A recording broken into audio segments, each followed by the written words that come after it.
In Mecca, where he was born, he was known as Al-Amin, the most trustworthy. And Al-Amin,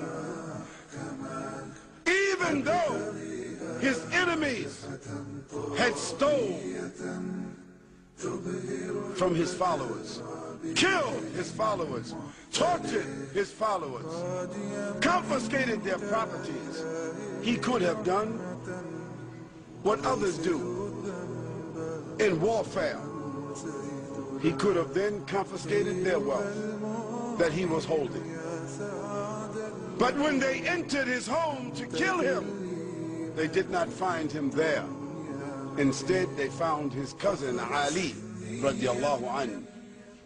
And he left Ali in his house when he escaped for only one reason, so that Ali, radiallahu anhu, could give back to them the valuables, the money that they had entrusted with him years ago. Can you imagine a man who is hated for his message, opposed for his message, sought to be killed, yet those people who hated the message and sought to kill him, they never thought to come and say, give us back our money, because still they trusted him, because they knew there was no one with more trust in Mecca than Muhammad sallallahu alaihi wasallam. He was that pious, he was that shy, he was that gentle in his speech, yet it was said that when the Prophet sallallahu alaihi wasallam was met on a battlefield, he was ferocious in defending Allah subhanahu wa ta'ala. And when the companions of the Prophet sallallahu alaihi wasallam used to look for him on the battlefield, they said, Wallahi, we found him in the middle of the enemies, fighting. And they said, we used to seek the protection of his person. We used to hide behind the Prophet sallallahu alaihi wasallam on the battlefield.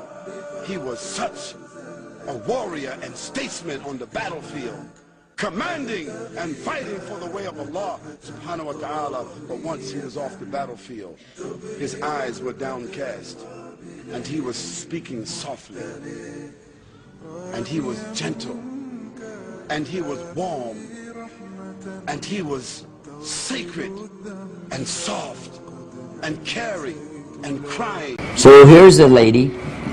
She had come to town, and she had a big package of some kind, and she needed somebody to carry it. She thought Muhammad ﷺ was a porter, and she asked him to carry it. So he carried it. He didn't say, ma'am, that's not my job. He grabbed it, and he carried it, and he carried it, and went out wherever she needed to go, and she got done. He put it down, and she said, I can't pay you. Oh, he didn't do it for money anyway. She said, I can't pay you. She said, but I'll give you a tip.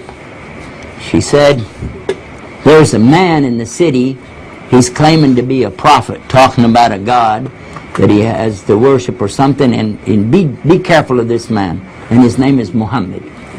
He said, ma'am, I am Muhammad. She said, I bear witness that that's the real God to worship, and you're his prophet.